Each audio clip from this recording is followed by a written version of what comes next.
Witness testimony. The man in the photograph. We had more than 1,000 red-headed people assemble in the park on Lime Street that day. But I don't recall the man in this photograph. Aye, Capo? None, I don't remember him. Obviously he is dead now, but I assure you he was not in the park. Allora, this victim is nothing to do with us. You have a lot to answer for, Peppino. It is your fault that we got caught in the first place. Oh my.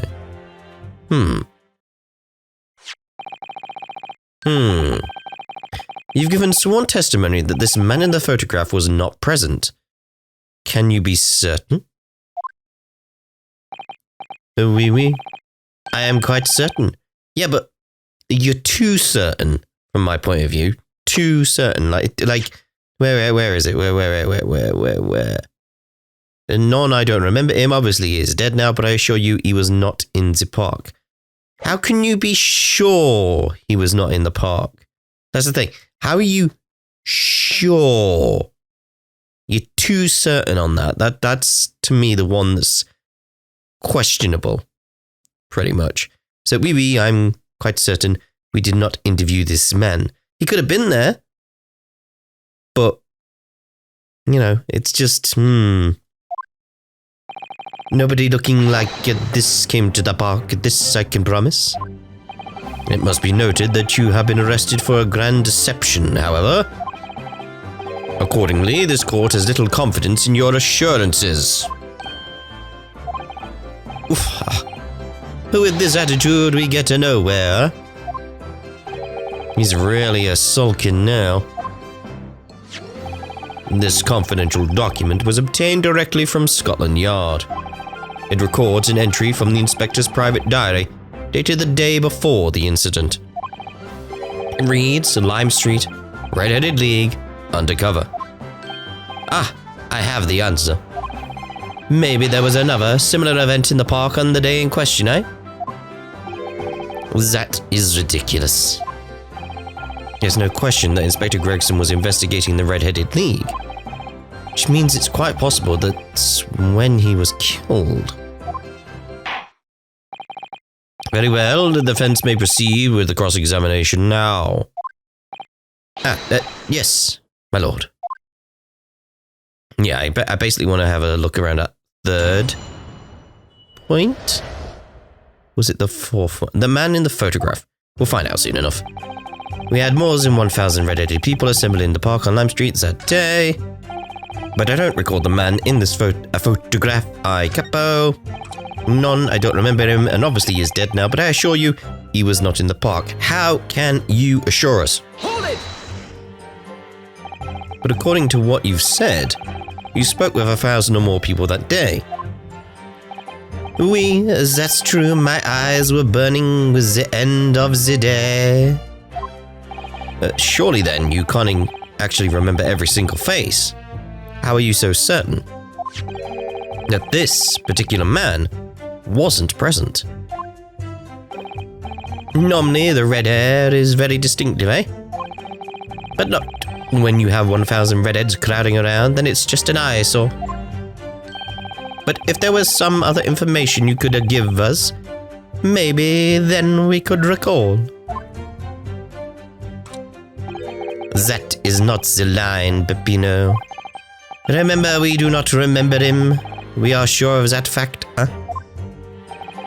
If there was a man with a red hairpiece, but his mustache did not match the color, then I do not think I could have forgotten him. Cosmo said these two had only been shown that photograph, and they'd been told nothing else at all. But what if I fed them just one other detail about the victim? For example... I think it's going to be his profession, but I'm going to go with his fish and chips.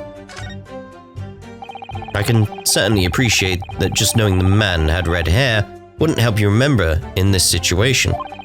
What if I told you that the man was always munching on a packet of fish and chips? Do you remember a man who was eating incessantly? Not really. I was looking only at the heads of the applicants. I wouldn't have noticed the fish and chips any more than the caviar and smoked salmon. Or a spaghetti. Me, I love the spaghetti. Really? I had no idea. Tell them again what you said before, Peppino. Si, capo, si. I say it again and again. Right, let's go back to that and actually choose another one. No, I want to go back. Hold it! There we go. Hold it. Right, how do I blast through? There we go. So we just want to go like right through to where we were. The fish and chips was just for a laugh. Because I'm thinking his profession. Like his name, maybe.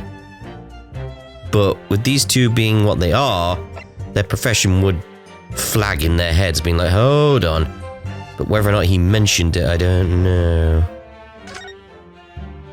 I can certainly appreciate that just knowing the man had red hair wouldn't help you remember in this situation. What if I told you that the man in the red hairpiece was actually a detective? The man in the photograph, a detective. Yes. It would appear he found your notice in the paper suspicious and decided to investigate incognito. Sorry, but this changes nothing. Hello. Excuse me. Something to add, Mr. De Rossi? Jay, see? I'm always adding something. Parmesan, olive oil, pepper. What I mean is, did you not agree with your friend's last remark by any chance? What did he just say about the detective? Yes, that. Keep your mouth shut, Peppino. You have said enough already. But why, Capo? What is the problem? There was a man who said, I am an inspector from Scotland Yard. What? Good Lord. Well. Order.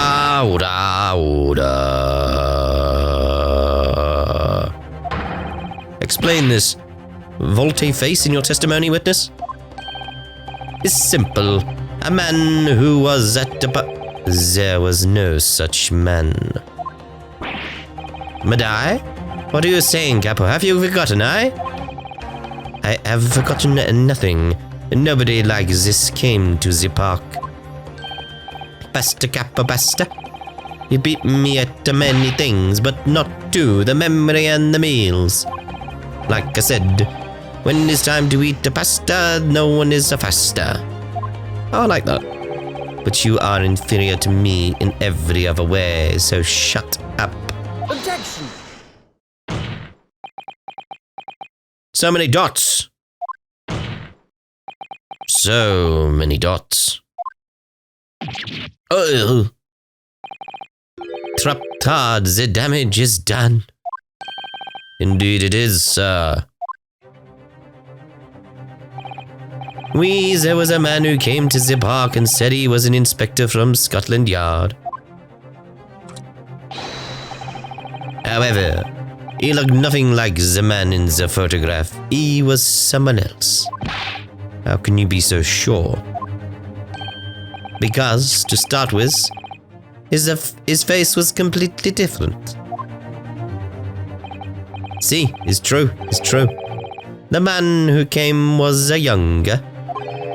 His face was clean-shaven, his eyes were sadder, his chin was thinner, he was bloody schlomes. No resemblance whatsoever, then. Anyway, I was not going to be fooled. I took the obvious precaution and said to him, if you are really a detective, show us the proof. See, the Capo, he doesn't take a nonsense, aye? But he was well prepared. He said he had identification. Identification? You mean official police inspector's identification? That is most unconvincing. Sorry, my lord. Counsel, no incognito inspector would offer his identification for inspection. It is quite out of the question. Definitely. Why would he expose his true identity? Clearly, the papers were fake. Soto Capo, you are a genius. As we say in Italia, it takes a thief to recognize another, eh? I'm really getting that, authentic Mario sound, I feel. And what happened after he announced that he was a detective? He became very annoying. He said, "You are under investigation." So I took his papers from him and chased him out of the park. It was fantastico. And look, here is the identification. So you stole it from the man? He had it coming. He made us very scared. But he was not who he said he was. Indeed, the person described does not appear to have behaved as a true inspector would. However, I believe it would be prudent for these identification papers to be entered into evidence. But I like them. It's a me, a Mario. Inspector's identification has been entered into the court record. Let's have a look at it. Now let us return to the witness's testimony. Let's have a look at this first, please. Alright, looks fairly normal so far. Let's open it up. Well, I suppose we should see what the inspector's identification looks like inside. Yeah, oh, I expected a picture. Yes, it definitely looks fake, doesn't it? Out of interest, what name is given? Probably just something plucked out of the air. It's Tobias Gregson. Hey, what? The Scotland Yard insignia looks genuine to me. But how? And the top apartment and identification number details are all correct as well. Since when have you known those? Do you mean to say? I know it seems incredible, but yes. I think this is a genuine identification book issued by Scotland Yard. But that's unbelievable. This is the real thing after all? Oh, the details in the inspector's identification have been updated in the court record. Huh. Interesting. That does shake things up. Allora, the victim is nothing to do with us. Okay. We have a lot to answer for, Peppino. It is your fault that we got caught in the first place. Can't we now present that on this? Like, you say it's nothing to do with us, but it is, because it's real. Objection! I wonder if I could ask you to examine this identification book very closely. Miss Lestrade. Why, Miss Lestrade? What is your intention here, counsel? Is this really a fake, or is it genuine? That's the question. Which we can't answer ourselves. Objection! Don't be ridiculous. No Scotland Yard detective would allow his or her identification to be stolen. That is the boss's. No question about it. It can't be. As I suspected. The undercover detective who attended the Red-Headed League's enrollment on that day in question was the real Inspector Gregson, carrying out an incognito investigation. No, some other detective took it. Zootalaws. Zootalaws indeed, yes. Order!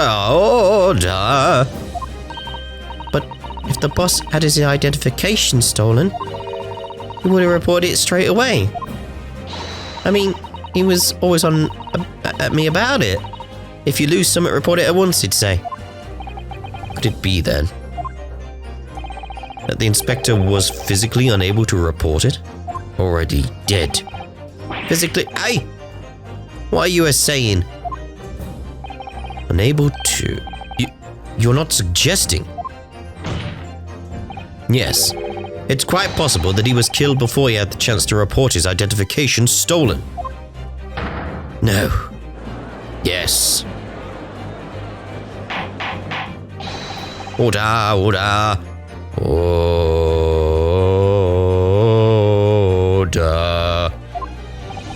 The defense posits that the victim was killed the day before his body was discovered at a different location.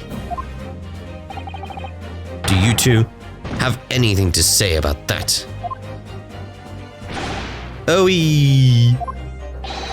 I know nothing, ooh-wee. I know I done nothing, ooh-wee. Pull yourself together, Peppino.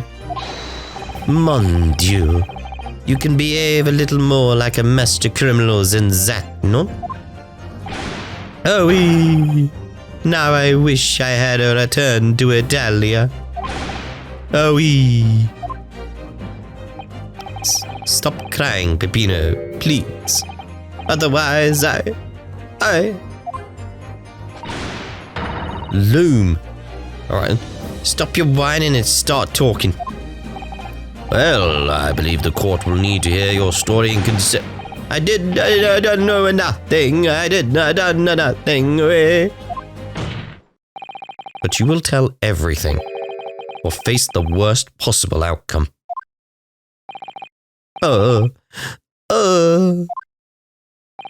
You will dry your eyes and testify again about these identification papers and the precise circumstances under which you came by them. Oh-wee. For crying out loud. They're literally crying out loud. Alright, what we got? The detective and the identification. The truth is, we took him prisoner and kept him for the night at our secret hideout. Okay. Even though I didn't think he was a real detective, I was too scared to let him go that day, just in case. We took the man's identification from him and shut him in the room next to ours. There might have been a little tussle, but we did him no harm. And the next morning we let him go. He spent the night in a nice room. It was nothing like a prison, really. Oh, dear. This is outrageous. You imprisoned the man? But no, no. It was not like a prison. He was very comfortable and calm and happy. Aye, Capo. You let him go, though. That's the bit I want to know about. It was never part of my plan. I swear it. Oof. So you think it was my fault, eh? Just because I got the date of the ferry wrong, but one a little a day. I do not think it was your fault, Peppino. I knew it. No. Per favor, Capo. Is not fair. Mushroom Kingdom, here we go. You shall have plenty of time for squabbling back at the prison, gentlemen. Oof, I do not believe this. How could he have been a real detective? Counsel for the defense, proceed with the cross-examination. Gladly. So on the day before the incident, Gregson spent the night confined in this pair's hideout. But they let him go. That's the bit I want to question here. The detective and the identification. The truth is, we took him prisoner and kept him in for the night at our secret hideout. I might want to know about the secret hideout. Even though I didn't think he was a real detective, I was too scared to let him go that day, just in case. We took the man's identification from him, shut him in the next room next to ours. So it might have been a little tussle, but we did him no harm, and the next morning we let him go. Hold it! Details on that, please. What do you mean by a little tussle exactly? No, they let him go. Where and when and all that stuff. Boff, it was nothing, just a minor incident. The Falso Inspector, he was a real piece of work. Aye, Capo? What happened? Oh, it was a disaster. We gave him a nicer room, and what does he do? In the middle of the night, he tries to escape through the vent. Can you blame him? We chased him, Bensia, and we caught him again. Ah, there you go. Can you blame us? Wait, you didn't shoot the man in your haste, did you? What do you think we are? Of course not. I simply caught hold of him again and took him back to the room. Hello? Excuse me. Mr. De Rossi, is something wrong? Wait, me? Mario? Something Mr. De Russo just said seemed to make you, seemed to make you act even more strangely than usual. What was that all about?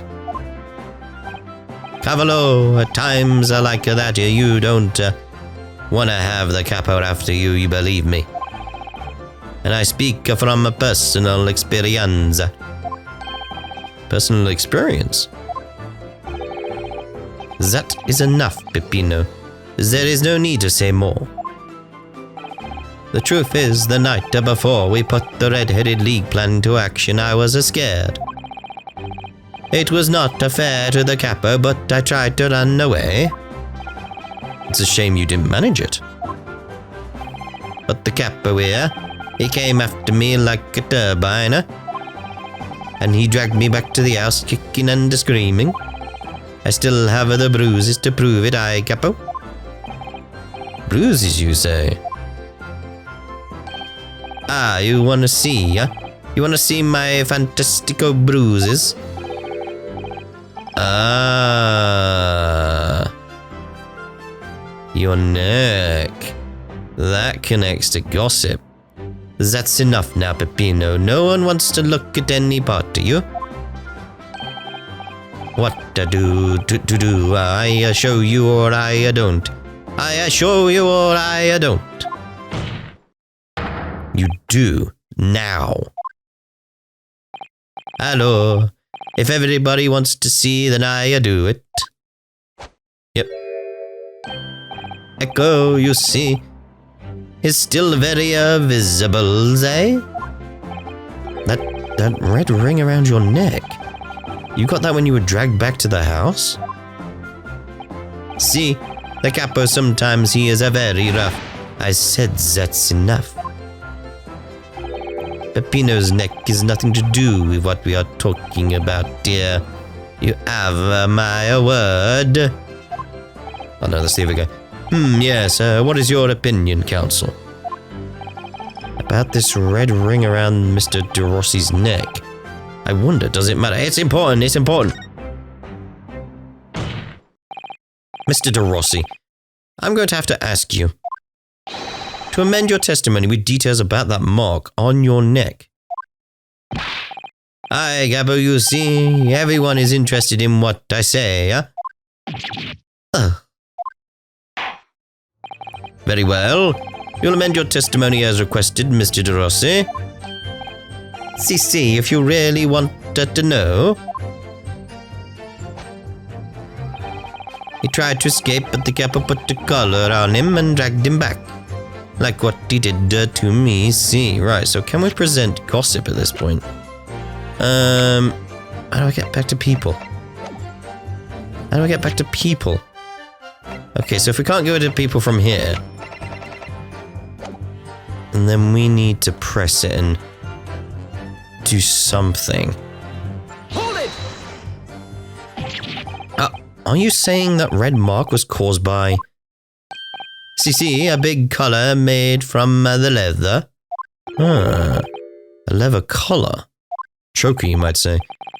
Is this true, Mr. DeRusso? What?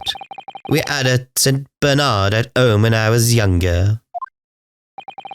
It is a souvenir from that time with a very strong chain. Strong chain?